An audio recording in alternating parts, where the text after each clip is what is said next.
ceux qui m'aident à vivre, ce sont les poètes.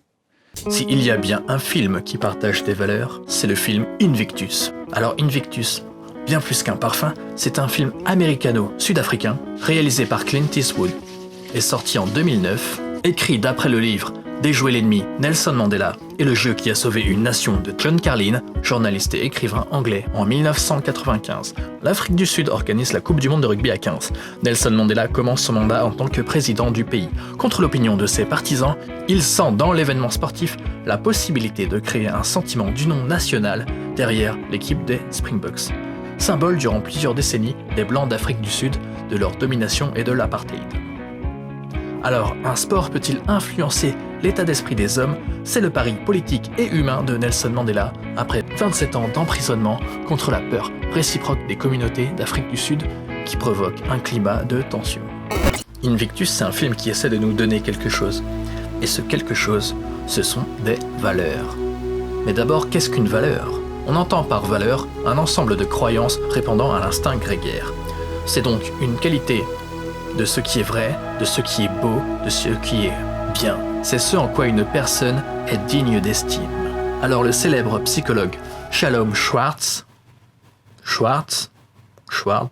Mr. Schwartz a théorisé 12 valeurs universelles qui seraient communes à toute l'humanité. Et les valeurs, c'est ce qui vous lie aux autres. Quand on entreprend une activité, un business, il est bien en fait de raconter une histoire, de raconter le mythe fondateur de votre entreprise.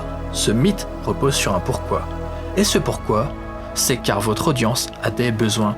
Et vous avez la solution à leurs besoins. Mais la mise en place de votre histoire passe par les valeurs que vous partagez avec votre audience. Comme dans un bon récit, vous émettez des émotions. Et on sait que ce qui fait vendre le plus, ce sont les émotions, car l'acte d'achat n'est pas rationnel. Pourquoi choisir vous plutôt qu'un concurrent? Ça, seul le ressenti final fera la différence entre vous et les autres. Alors maintenant, voyons dans cet extrait comment le président Mandela présente une nouvelle approche basée sur les valeurs au capitaine Pinard pour gagner la Coupe du Monde. Dites-moi, François, quelle est votre philosophie en tant que leader? Comment emmenez-vous votre équipe à faire de son mieux? Par l'exemple. J'ai toujours dirigé en montrant l'exemple, monsieur. Oh, c'est bien. C'est ce qu'il faut faire. Mais comment les amener à faire mieux que ce qu'ils croient être capables de faire? Ça, c'est très difficile, je trouve. Par l'inspiration, peut-être. Comment peut-on être inspiré et poussé vers l'excellence quand on n'a pas d'autre choix? Comment peut-on stimuler tout ce qui nous entoure? J'ai tendance à penser que c'est en puisant dans le travail des autres. Sur Robben Island, quand les choses allaient très mal, j'ai trouvé l'inspiration dans un poème. Un poème? Oui, de l'époque victorienne. Que des mots. Mais ils m'ont permis de rester debout quand ma seule envie était de me coucher. Mais vous n'avez pas fait tout ce chemin pour entendre un vieil homme tenir des propos qui n'ont pas grand sens. Non, au contraire, monsieur le président. Ça a beaucoup de sens pour moi.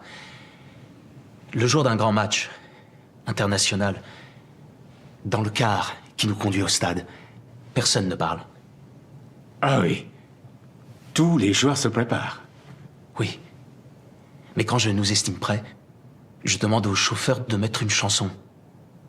Une que j'ai choisie, que l'on connaît tous. On écoute les paroles tous ensemble. Et ça nous aide. Je me souviens lorsque j'ai été invité en 92 aux Jeux Olympiques de Barcelone. Tous les spectateurs dans le stade m'ont salué avec un chant. À l'époque, l'avenir, notre avenir, semblait très sombre. Mais écouter ce chant, avec les voix de milliers de personnes venues du monde entier, m'a rendu fier d'être sud-africain. Cela m'a donné l'envie de rentrer chez moi et mieux faire. Cela m'a permis d'exiger beaucoup plus de moi-même. Puis-je savoir quel était ce chant, monsieur? Eh bien, C'était Nkosi Sikelele Africa. Un chant des plus exaltants. Nous avons besoin d'inspiration, François. Parce que si nous voulons bâtir notre nation, nous allons tous devoir dépasser nos propres attentes.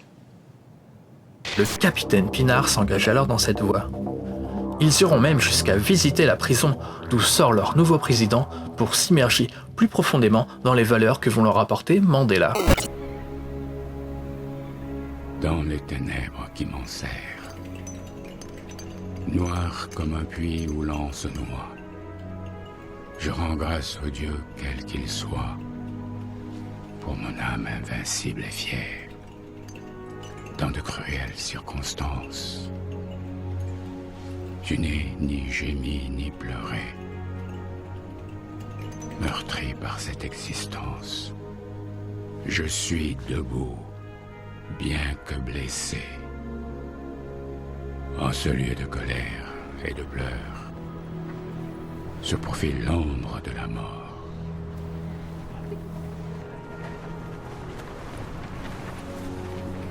Je ne sais ce que me réserve le sort, mais je suis et je resterai sans peur. Aussi étroit soit le chemin, nombreux les châtiments infâmes, je suis le maître de mon destin. Je suis le capitaine de mon âme. Ceux qui m'aident à vivre, ce sont les poètes. Donc je lis de la poésie tous les jours, et de Sandra Apollinaire, en passant par René Char, qui est mon plus grand compagnon, ce sont eux qui m'aident à vivre. Oui, c'est les poètes qui m'aident à vivre. Parce que ce sont ceux qui vraiment vous libèrent le plus de, parfois justement, cette violence, de la tyrannie du quotidien, et qui,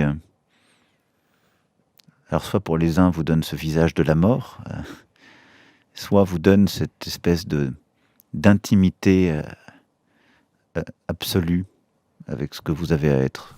Donc heureusement qu'il y a la poésie pour vivre. Dans le film de Clint Eastwood, on nous partage donc les 12 valeurs universelles qui sont l'amitié ou la bienveillance. Mandela, bienveillant envers son pays. L'universalisme.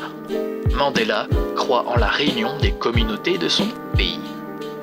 L'autonomie. Mandela veut prouver que son pays est un grand pays suite à l'apartheid. La sécurité. La garde rapprochée de Mandela, toujours inquiet lors de ses actions inattendues. La conformité. Le staff du président, qu'il souhaite semblable entre les anciennes et les nouvelles équipes. L'hédonisme. Trouver le plaisir malgré le devoir. La réussite. Gagner la Coupe du Monde pour atteindre un plus grand objectif qu'est l'union du peuple. La tradition.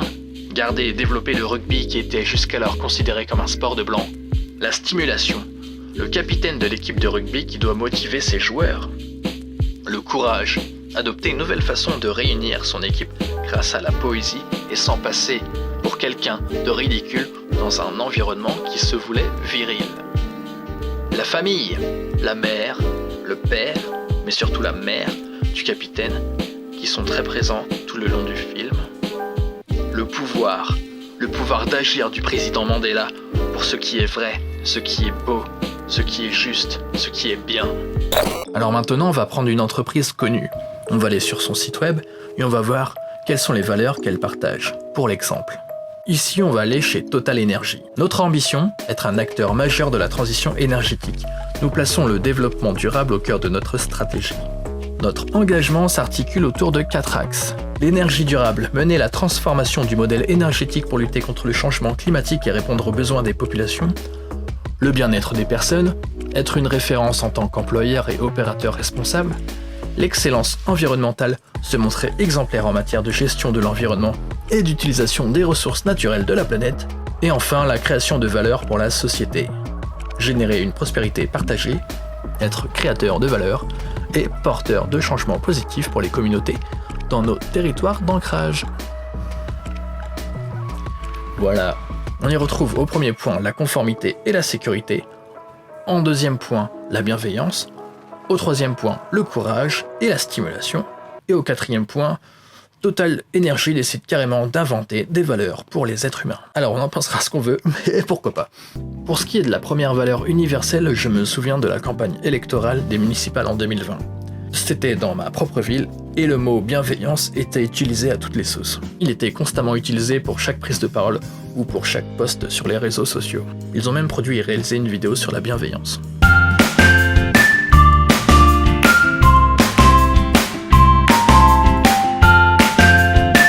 La bienveillance, on vous explique. Plus qu'un projet municipal, c'est un projet de vie, un projet d'avenir. Alors ça, la bienveillance, qui était à l'époque associée avec l'autre valeur du moment, qui était la sécurité. Sécurité publique est l'une de vos principales préoccupations. Et paf, le maire sortant réélu au premier tour. Alors oui, vous me direz peut-être que ça ne fait pas tout. Mais, je suis désolé, ça marche à fond. Pas besoin d'inventer de nouvelles valeurs, pas besoin de réinventer la roue ou d'absorber de nouveaux concepts venus d'autres horizons. Faire simple, mais intelligemment simple. Prendre les valeurs universelles et les inclure et les appliquer à votre plan d'action de communication.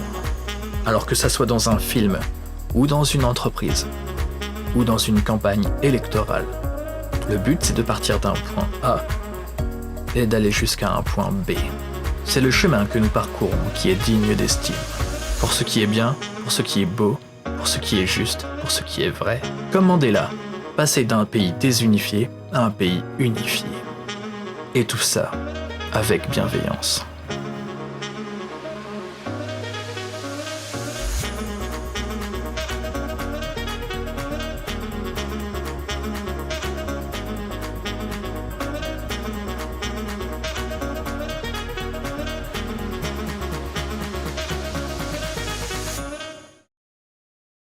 Donc heureusement qu'il y a la poésie pour vivre.